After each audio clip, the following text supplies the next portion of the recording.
Division of Finance. How are you this morning? Good. Good. All right, now see, this is what's going to separate me from other speakers. Most other speakers would say, oh, you can do better than that. Let's try it again. I'm not doing that. I used to do that before COVID, but not anymore because our feelings and our moods had changed. I mean, think about it. Before the pandemic, we looked like that. Now, it's more like this. Before the pandemic, we looked like that. Now, yeah, more like that.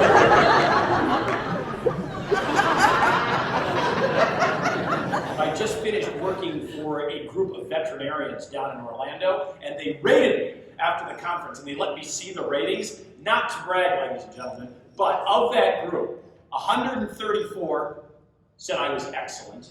212 of those veterinarians said I was outstanding. And 693 said I was a very good boy.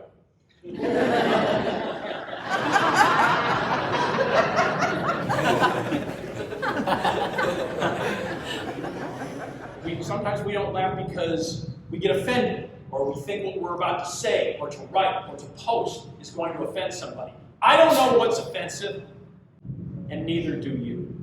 Because what is offensive to one generation, one group, one demographic, one race, sexual origin, might be perfectly hilarious to another one. And that is why we are not laughing. And that's what we're going to be talking about through humor and through some serious conversation for the remainder of this presentation.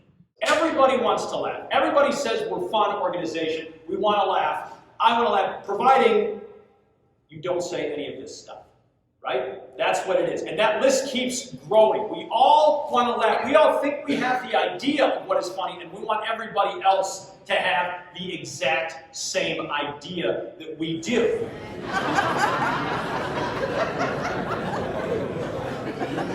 Let's say it's Funny Meme Tuesday at your organization. Somebody post that.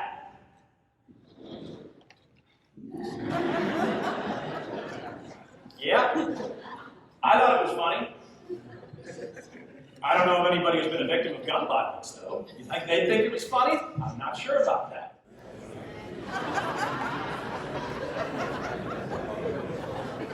Maybe you remember about 3 years ago, Kentucky Fried Chicken had to temporarily close all of their stores for 3 days in the UK and in Ireland because they ran out of one minor ingredient. Do you know what that ingredient was? Chicken. They ran out of chicken. How embarrassing is it? Now they could have said we're KFC, screw it, we're going to be back because we're KFC and no one's going to remember. But they took their responsibility head on. They came out with full page ads in major newspapers with that right there. That was their way of saying we screwed up, but as you can see, they used a different word. But they were willing. Look, you're all laughing at that, right? And that's exactly what they wanted. They wanted people to laugh at their mistake. They used humor to their advantage, and of course now very few people remember that faux pas of KFC.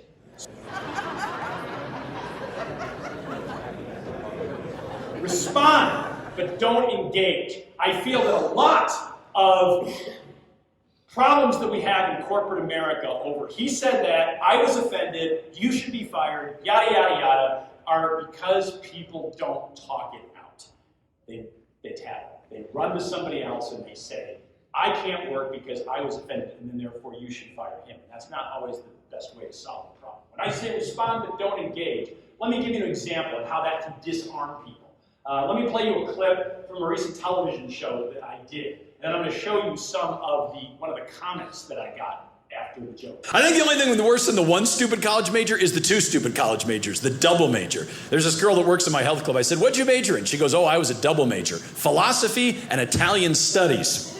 Great. Yeah, you'll be the deepest thinking waitress at the Olive Garden now, won't you? I like the joke. Most people laughed at that. I'm scrolling through YouTube not long ago, and I see this. I love comedy, but this guy's not funny. Just creepy for cheap laughs. That's what he says to me. Now, it would have been very easy for me to engage and respond to him and just say something like, creepy. You know what's creepy? You know, idiots that sit at a computer at 1 in the morning by themselves and write crap about other comedians. That's what they want, right? That's not solving anything. So here is how I responded. I said, creepy is so general. How about macabre, sinister, ominous? My wife probably has a few more. Here was his response. I take it back. At least you have a good sense of self-deprecating humor, right? And that was the end of it. All of a sudden, he started following me on all my chats. We were friends.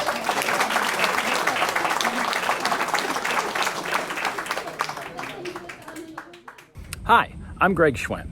It's time to start laughing again. Don't you agree? My next door neighbor thinks so. He just told me from his hot tub. My contact information is coming up. I hope to see you at your next event, live or virtually.